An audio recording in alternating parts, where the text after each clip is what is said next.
আসসালামু আলাইকুম।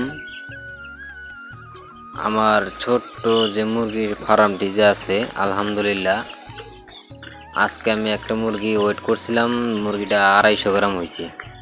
এই দিক থেকে আমি আলহামদুলিল্লাহ। আর আমার মুরগির 56 পিস টাইগার মুরগির বাচ্চা আমার কাছে ছিল আলহামদুলিল্লাহ।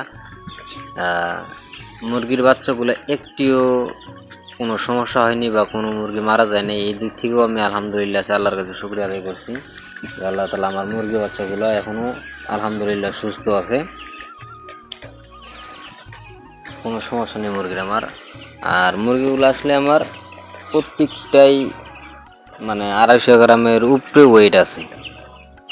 প্রত্যেকটা মুরগি 250 গ্রাম উপরে ওয়েট আছে। কিন্তু আমি অন্য ভিডিওতে দেখছিলাম যে টাইগার মুরগি লাল কালারের হয়ে থাকে। যে কটা ভিডিও দেখছি প্রত্যেকটাতে লাল কালার।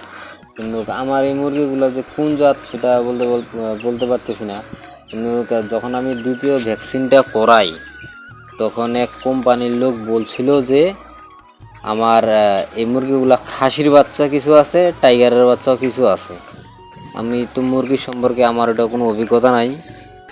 আর কারণ মুরগি আমাদের বাড়িতে শুধু দেশি মুরগি ছাড়া অন্য কোনো মুরগি আমাদের বাড়িতে নাই। এগুলো মুরগি এবার প্রথম। তো ইনশাল্লাহ আমি সামনে আশাবাদ দিয়ে আমি সামনে আরও 200 মুরগির তোলার চিন্তা ভাবনা করতেছি। তো আমার এই ভিডিওটা যদি দেখেন না কেন, আমাকে একটু সাপোর্ট করবেন, আমি যাতে সামনে আরও এগিয়ে যেতে পারি।